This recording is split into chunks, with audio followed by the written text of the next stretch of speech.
Hello, geometry students. Okay, alright. So, we're still working on areas of parallelograms and triangles. Got a question here. It says a parallelogram has sides 15 and 18 centimeters. Okay, so we're going to look at it this way. I'm going to call this 15. I'm going to call this one 18. Well, because from what it looks like, this one is smaller than that one. Okay. It says the height corresponding to the 15 centimeter base is 9 centimeters. What is the height corresponding to the 18 centimeter base? That means there must be two heights. And there are. Even though I see one. This one, I'm going to draw in blue. Because it is 90 degrees. It's perpendicular to this base. Now I'm going to call it H. I'm going to leave it H. I'm going to make it blue. So now I'm saying, well, I got that height. I want to find out that height. They say, what is the height corresponding to that? Now the question is, what is this other height and what does it look like? I'm going to have to rotate my triangle. Keep rotating it. Keep rotating it. Stop. I'm stopping there. So now, what this looks like, to make this perfectly neat, is this. Now the question is, what is the height of that 15 millimeter side? So, here's the thing. It's got to be at a 90-degree angle. Well, I can do it up here. I also can do it outside. I can extend this, knowing that only this is 15. Let me get the red marker. I was about to do that. Look at that. I was so bad. I'm even going over the words here. And the height from the top, and it makes a 90-degree angle here, looks like that. Sometimes the height can be outside. Remember, the height is just to measure how tall it was. It's like if you took this trapezoid and you stood at this like this. How far would it be from the ground to the top? Okay? So it really doesn't matter which way the parallelogram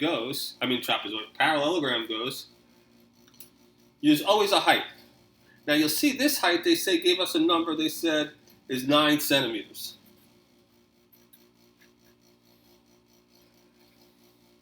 Then we want to find out this height. Really interesting question. Well, I'm going to use some information I know. I'm going to say the area, according to these two numbers, is base times height, area of a parallelogram. And my base being 15, I'll write base over here, and my height being 9, it could be an area. 15 times 9. I don't know what that is. 135? Let's try. I think 135. Let's see if the old Flans calculator still works. Yes, 135. So, area is 135 centimeters squared. Now, we're still talking about the same shape. So, that means I know the area, which is the area inside this curve. So, I'll get my...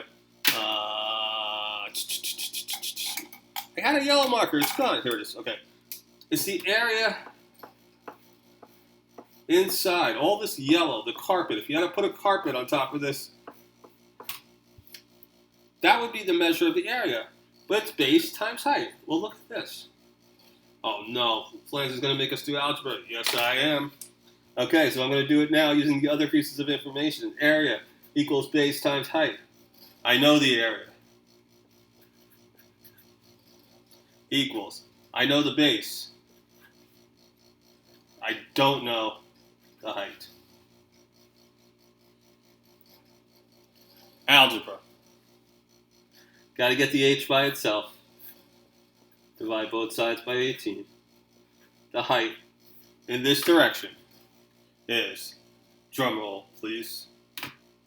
135 divided by 18. 7.5 centimeters. So we're measuring everything in centimeters.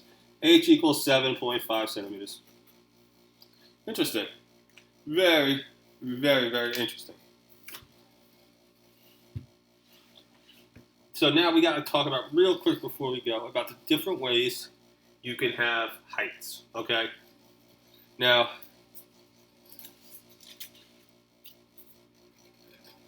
parallelogram. There's two different heights here, right?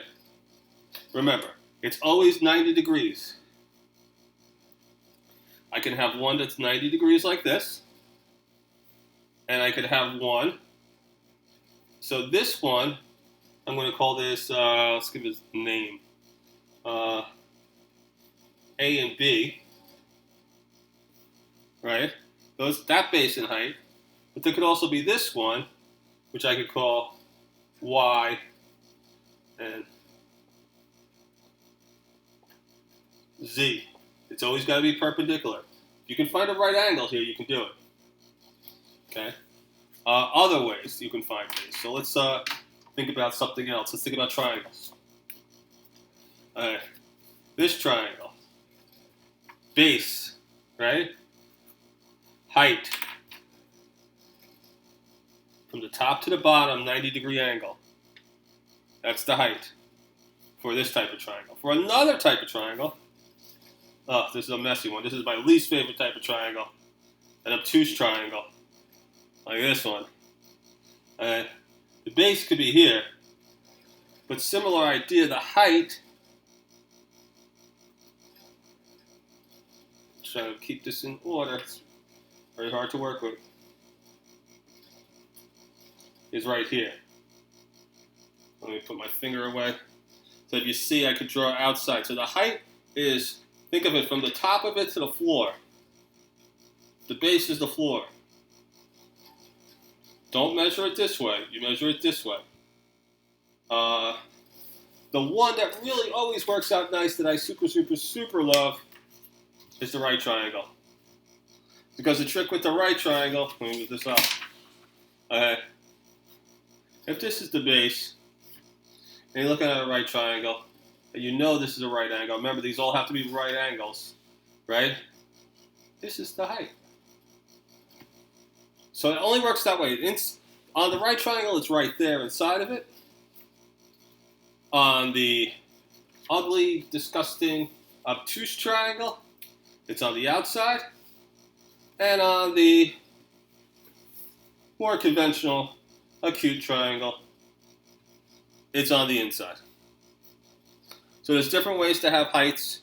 Make sure you find the heights. And remember, it's not necessarily like a rectangle works out nice. Because if you look at a rectangle is like a right triangle of a parallelogram. Right? It's a parallelogram with 90-degree sides. So its base and its height are sides too, like the right triangle. But parallelograms could be on the outside, could be on the inside. Triangles could be outside, inside, or on it too. So very, very interesting. Okay, guys, have a good one. Take notes here. Make sure you know those 3 important areas. I will talk to you later.